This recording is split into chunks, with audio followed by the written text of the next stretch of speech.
Silence your cell phones now.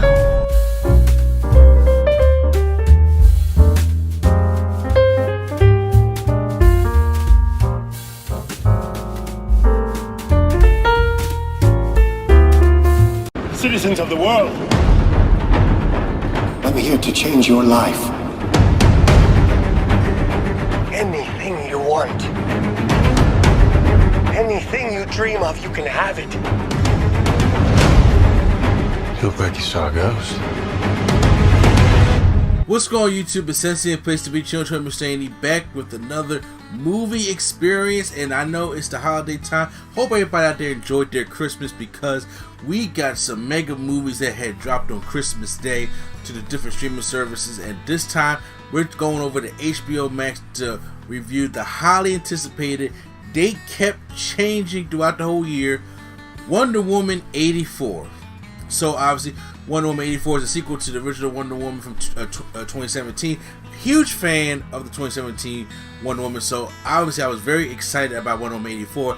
Honestly, I was more excited from Wonder Woman 84 than I was Black Widow coming out this year. So, you know, the anticipation was very, very high for me. And usually, I know when it comes to these DC movies, there are two different kind of reactions here. There's either the ones where you either hate it, or people love it, or people that love it is like, they say it early, these early critics talk about how great the movie was, you watch out to be bad, or how bad the movie they say it was like, wasn't that bad. That's how it always is with DC movies. I made sure I cut myself from social media and all that stuff like that, especially with it being Christmas time. I felt as though that it did good wonders for me doing it that way. So right now, Diana Prince right now living in the 80s, and she is still, you know, heartbroken over her loss of Steve Trevor. Then we get this new villain, Maxwell Lord, and then we get introduced to Barbara, aka Cheetah, played by Kirsten Wiig.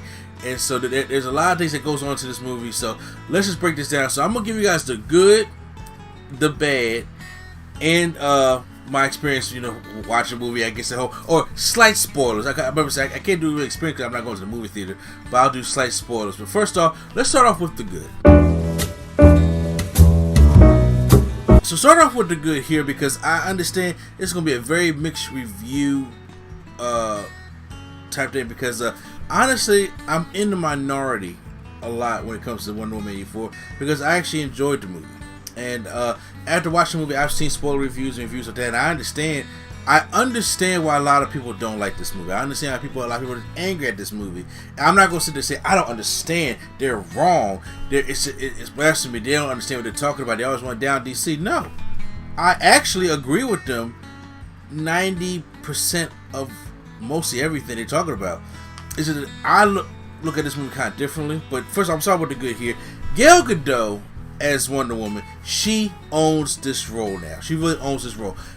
At first, Gal Gadot was kind of like, at first I was like, you mean homegirl from Fast and Furious 6? Yeah, but then she put on some muscle, and then she was in Batman v Superman, and then ever since all the Wonder Woman roles, she has played Wonder Woman for 4 movies now. People don't, it ain't 2 Wonder Womans, a Justice League, and we're about to see the Snyder Cut come out too, and then of course BVS. So she has really owned this role, as I see her now as Diana Prince, not somebody cosplaying as Wonder Woman. I see her as my Wonder Woman. She has grown on me now, that if they was to change the actress, I'm like, even if they got somebody who they felt this stuff was better, Gal Gadot has lived up to that role for me personally, and I think she did this. I think this is her best acting in playing Wonder Woman that there has been. There were scenes in this movie that I truly felt the emotion on her, or truly felt that she wants to make everybody happy. She wants to go out there and give herself to the world and help save the world. But there's also a part of her also that is very lonely. There's also a part of her that's very depressed. There's a part of her that misses Steve. Okay, so and there's emotional moments in this movie that you're going to see that I felt it. In my opinion, I was like, damn, you almost got me, but I didn't get there yet. But you almost got me. But yeah, it was close to that. It was almost close to like, I ain't expect her to play this well. And that goes on to another good thing we have in here, Steve Trevor.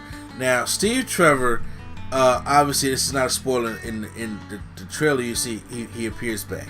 So Steve Trevor is back. Chris Pine and Gal Gadot's chemistry just bounce off each other so well, and I would love that they make a third one. And then I would just see, cause it's like you can't do one without Steve Trevor. And I was like, I understand why they kind of had to find a way to bring him back. But I'm just sitting here like, man, it was just so good at seeing Chris Pine back in the role and everything. Like, he is, like, she's a dominant woman. You know what I'm saying? And they usually, when you have dominant woman, they always have the man character try to take over for that. Well, I'm like, no. She's a dominant woman in her own right, but he holds his own to equal to her. Like, they need each other. But we know who the more powerful one is, but still, they need each other. And that's what Chris Pine brings to the role. So now we're introducing, we're not doing any like the Greek mythology character, somebody like Hades, the god of war from the first one. We're doing Maxwell Lord as the main villain here, played by Pedro Pascal. Yes, the guy who plays the Mandalorian also. I just want to make sure I got his name right. So Maxwell Lord, I remember Maxwell Lord from comic books and some brief appearances on TV shows. And I was like, as soon as I see Maxwell Lord, I was like, if you guys don't know how Maxwell Lord works, then this is going to be this movie going to be kind of disappointing for you. But they change it up a little bit in the movie, and I have to say, I'm not mad at the way they changed up, what Maxwell Lord, had done to me. I thought he was a great villain for the majority part of the movie. I'll get into that when I get to my other section. But for the most part, I think he delivered on the acting was good. I thought he delivered on the thing. He reminds me of that villain, kind of like how Lex Luthor is to Superman, but in a different kind of way, because he's going to kind of destroy and manipulate everything around Diana, opposed to actually physically fight her, because he cannot physically fight Wonder Woman, and it's not going to make no much of a difference. But he's still trying to get the upper hand on her. Now in this movie, it was like he's creating so much mess that she's supposed to deal with that first before we can actually get down to him. So I enjoy seeing that, opposed to, because I know a lot of people didn't feel Ares in the first one. I mean, I liked Ares, so I didn't mind too much of a problem with that. But I like Maxwell Lord. Then we get to Kristen Wiig as Barbara. So this is going to be my good side. Now, granted, she is playing the generic nerd character that we've seen in many other movies, from Jamie Foxx as Electro in Amazing Spider-Man 2. We've seen it in Jim Carrey's The Riddler in Batman Forever. We've seen it in Uma Thurman's Poison Ivy in Batman and Robin, the very next time they made another Batman movie. So, this is not new of the whole cliche of the whole nerd thing like that, but I think the way they portray her is they did it a little better, because I actually felt with her. I seen like the descent, and then how she fell off. Like, she's a good, humble person at the beginning, and it makes you feel that. Kristen Wiig does a good job, because I'll be the first one to tell you that I did not know how I was going to feel about Kristen Wiig playing in a superhero movie, period. Kristen Wiig is one of them comedy actors. She's not necessarily the Adam Sandler comedy actor. Like, if I see, Maya Rudolph, or if I see somebody like, Kate McKinnon or somebody like that, she's not on that part to the point I'm just like, that's your lane, stay in it. But she does, being in the movies, those more comedy style movies, where she was in Ghostbusters and Bridesmaids and all that stuff like that. But seeing her in this role, I was like, I'm being sold on it. I'm actually being sold on it as the movie progresses, stuff like that.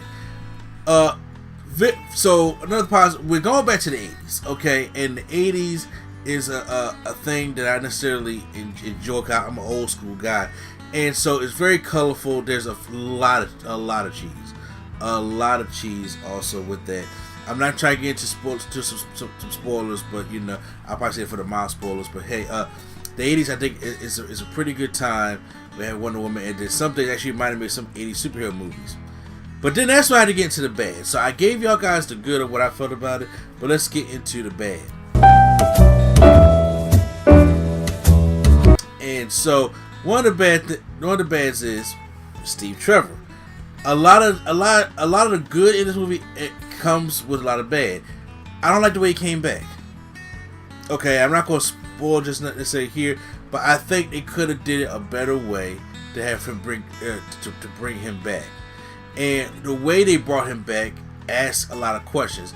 And everybody that's seen the movie, whether they high praise it or they just say it's complete shit, it's always the same. We always agree on one common thing, that when it comes to Steve Trevor, you know what I'm saying, coming back, there's better ways they could have did about it. Also, I talked about Maxwell Lord in the good. Also, the bad about it is like, I don't know how I would have had. I don't know how I would have had the character do something different in the movie. I think, you know, I think the stakes needed to be. The stakes were high, but we had to. But right now, you're on a catastrophic level of the crap that you're doing. But the movie doesn't allow you to feel how big the stuff is. So it goes big, but then on top of that, it don't feel big at all. It feels like it's a self-contained thing. So if it's a self-contained thing, you should stick to self-contained stuff.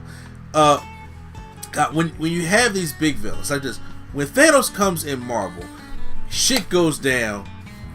The world felt when Thanos hit Earth because he wiped out half. Okay, it felt that. And you felt the gravity of that. But then, if you look at other movies like when Apocalypse is here in X-Men Apocalypse, and I'm like, he's supposed to be almost the same kind of threat to mutants as Thanos was to the Avengers, and you don't feel the catastrophic threat when Apocalypse hits back, you know, when Apocalypse comes back. That's what the thing with Maxwell Lord is. The stuff he's creating is so global. You know what I'm saying? To the point where it's just like, man, I don't necessarily feel the repercussions like I want to. I'm trying to figure out how this whole thing is kind of working. You know what I'm saying? So that's another thing. Once again, am I good? I mentioned Barbara, but I never mentioned Cheetah because Cheetah part goes to the part of the bad section. Cheetah is Wonder Woman's main nemesis, okay? And they shortchanged her. They shortchanged Cheetah in this one. The fight, her and Wonder Woman having to fight at dark, so you can bear. So it's an old trick they do in movies where it hides the bad CGI, and they don't really go in.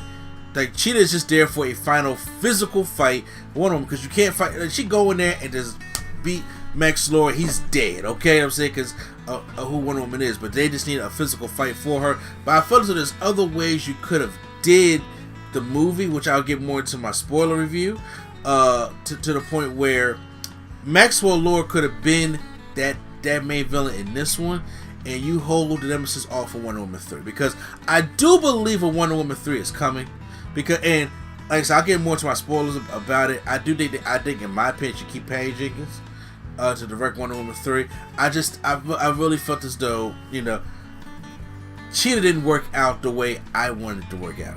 Okay, and especially with it being one of Wonder Woman's biggest villain, her nemesis at the whole time. So I would have loved to see, you know, seeing how Kirsten Wiig starts off and just see the downfall in this movie, and then you bring her over as the main villain for the third movie. But I just think that, you know, the ending fight and everything, it was too anticlimactic. Diana was on the defense way too much, because I'm like, I need you to whoop ass. Everything this man's putting you through, I need you to whoop ass. And I'm just like, I wasn't getting that. Another one of the bad things is some of the action scenes here. First of all, it wasn't a lot of them. Okay, I think it's about 4 to 5 different action scenes, and the CGI was choppy on a lot of them. And I'm like, you can't excuse that. You really can't. In 2020, what we have seen, we are spoiled. Admit to yourself that you're spoiled. What we have seen is better than this, and you got to do a better job than this, because there are some scenes like she has an emotional moment with Steve, which is so powerful, and I'm like, after that scene, I'm like, she about to get somebody's ass. Okay, she's about to lay it on there. Then they show her running, and I'm just like, that just took me out of it, because it's terrible. It did not look good at all, and I'm just like, no. See, y'all messed the whole thing up, because she's supposed to be, you know, pissed, and I'm like, you know, that that takes you out the moment a lot bit. And it was a lot of slow mo, and I was just like, it ain't like Patty Jenkins can't do action, especially compared to the first Wonder Woman movie where she's in war. Okay, we had a lot of great war scenes, a lot of good chase scenes and stuff like that run. I'm like, what happened? It looked like 80s cheese, and I think that's a part that comes to my next negative is 84. So a lot what you're gonna realize is a lot of goodness in this movie. It also is a lot of bad. I really think they said this is going to be Wonder Woman 84 and we're going to go 80s to full 9 yards, and that is a mistake, okay? I don't mind nostalgia. I don't mind a dated time period, but I also, you got to evolve with the times also. There's things from the 80s I love and miss, and there's things from the 80s I don't want back, okay? Times when she's flying or going around the mall thing, that's 80s cheese. The way they're gliding like they're on strings and stuff like that. That's 80s cheese. You know what I'm saying?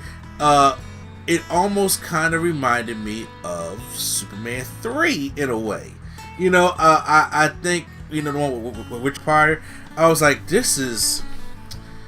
It ain't as bad as Superman 3, no, but we're doing 80s cheese, and there was a point in the 80s where every superhero movie, whether it was DC or Marvel, or just any super thing, or action thing in general, just had this huge amount of 80s cheese to it because of the time period. We're in 2020, and yes, she's supposed to be talking about something like that, but you can also make fun of the 80s also, opposed to going to it balls to the wall, which I think was kind of necessarily a mistake to do that. Now, we can't go into experience because, like I said, I watched on HBO Max on Christmas night, or actually, or the next day, because I was really busy on Christmas. So, but now, when it goes, I'll give slight spoilers. So if you guys have not seen Wonder Woman 84, there's a slight spoilers right here in this section, so you guys can skip past it. But slight spoilers, because I will get to my spoiler review when I talk about it on a podcast. But I'm saying, but right now, it's slight spoilers. So you've been warned. When it comes to Steve Trevor, like Steve Trevor comes back in the body of somebody else, and I'm like, they did this in the movie before. I forgot what the name of the movie was called, but the person, the body that he came back in was dead. Kind of like how Dr. Manhattan took over this body of this guy who had no family, who was dead. You know what I'm saying? So it's now he can possess that kind of body, but now you just took this guy randomly out his life, bloop, and popped him somewhere, and Diana is sitting there fucking this guy, loving this guy, taking this guy everywhere also, and then putting him in danger, and then he like, what the hell? You plucked this guy purely out of his life. And I'm like, there's sometimes you just can't necessarily ignore that. And I'm sitting thinking, like, why didn't they just bring Steve Trevor's whole body back? And the only thing I can think of is probably because he exploded in a plane crash. You know, so that's the only reason why I could probably say that. I guess they could, materialize his body, but that don't make sense when you got this whole wishing stone, which is another little slight spoil. The whole wishing stone thing, where it's like the monkey's paw. You make a wish, but it takes your most prized possession. They didn't elaborate on that too well. Okay, and I felt as though it was, you just see people making wishes after wishes, and then or the wishes don't come the way they want them to, but you don't know what they're losing necessarily, because there are people on, let's just be real, people gonna wish for some crazy ass stuff, and then when it came to the end, when they were making people saying they would renounce their wish. Everybody ain't gonna renounce their wish, okay? Now, once again, I don't know if it was on some kind of mind control type thing, or whatever the case may be, or maybe because of Maxwell Lord renounced his wish, that means everybody renounces their wish, to the point I'm just like, it could have been done differently. However, that's Wonder Woman 84. That's my review of it, my non-spoiler, mild spoiler review of Wonder Woman 84. I think, me personally, I enjoyed the movie, even though with all its flaws, because I'm the same guy who sound like BVS, especially the Ultimate Edition. Okay, and there's a lot of people that did it. To me, this is the kind of movie where it's almost in that BVS category, where people wanted to be so good and it's just not living up to that. People wanted this Wonder Woman 84 to be like it's Captain America: Civil War, whereas like the first one was good, but this one was great.